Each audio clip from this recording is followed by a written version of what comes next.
নমস্কাৰ, মই দীপজ্যোতিয়ে আপোনালোক সকলোকে মোৰ অন্য এটা ভিডিঅ'লৈ স্বাগতম জনাইছোঁ। আজি মই আপোনালোকলৈ লৈ আহিছোঁ স্নেক প্লাণ্ট বা চেনচিবেৰিয়াৰ প্লাণ্টৰ বিষয়ে। ভিডিঅ'টো সম্পূৰ্ণৰূপে চাব বুলি আশা কৰিলোঁ আৰু আপোনালোকে মোৰ চেনেলটো ছাবস্ক্ৰাইব কৰা নাই যদি ছাবস্ক্ৰাইব কৰি ল'ব, কাষতে থকা বেল আইকনটো দবাই ল'ব। তেনেহ'লে আৰম্ভ কৰোঁ আজিৰ ভিডিঅ'। চেনচিবেৰিয়া বা স্নেক প্লাণ্ট হৈছে সম্পূৰ্ণ এয়াৰ পিউৰিফায়াৰ প্লাণ্ট। ইয়াক আপোনালোকে ইনডোৰ বা আউটডোৰ হিচাপে ৰাখিব পাৰে আৰু ইয়াৰ বিভিন্ন ভেৰিগেটেড পোৱা যায়।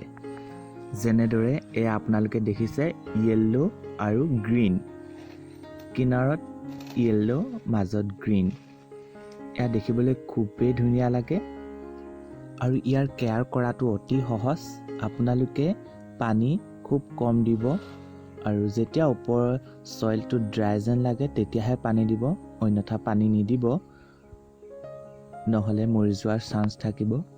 চেনচিবেৰিয়াত তাৰ পাতখিলাতেই পানী জমা হৈ থাকে আৰু এয়া দেখিছে আপোনালোকে গ্ৰীণ, সম্পূৰ্ণ গ্ৰীণ, ইয়াত য়েল্লো নাই। আৰু দ্বিতীয়টো ভেৰিগেটেড হৈছে গ্ৰীণ আৰু এইটো এটা মোৰ লগত থকা 3 নম্বৰ চেনচিবেৰিয়া প্লাণ্ট। এইটোও খুব ধুনীয়া লাগে দেখিবলৈ আৰু গোটেই তিনিটাই এয়াৰ পিউৰিফায়াৰ প্লাণ্ট।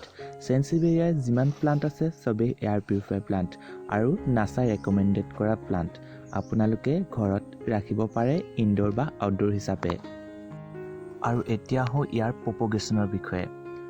ইয়াক অতি সহজে কাটিংছৰ জৰিয়তে আপোনালোকে গ্ৰ' কৰিব পাৰে। এয়া আপোনালোকে এডোখৰ কাট কৰি ল'ব আৰু মাটিত গোজ মাৰি থ'ব। অতি সহজে ইয়াৰ পৰা নতুনকৈ পুলি ওলাব, খুব সহজ।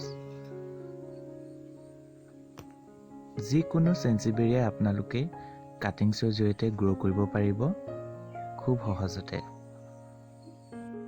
আৰু আপোনালোকে চেনচিবেৰিয়াৰ প্লাণ্ট যদি ইনডোৰ হিচাপে ৰাখিব বিচাৰে আপোনালোকৰ ড্ৰয়িং ৰুমত, তেনেহ'লে আপোনালোকে খিৰিকীৰ কাষত ৰাখিব, তেতিয়া খুব ধুনীয়াকৈ গ্ৰ' কৰিব। গতিকে আজি এই ভিডিঅ'টো চাই যদি আপোনালোকৰ ভাল লাগিলে তেনেহ'লে লাইক, শ্বেয়াৰ, ছাবস্ক্ৰাইব কৰিবলৈ নাপাহৰিব আৰু বন্ধুবৰ্গৰ লগত শ্বেয়াৰ কৰিব। গতিকে আজিলৈ আহিছোঁ অন্য এটা ভিডিঅ'ৰ সৈতে লগ পোৱাৰ আশাৰে। বাই বাই, জয় আই অসম।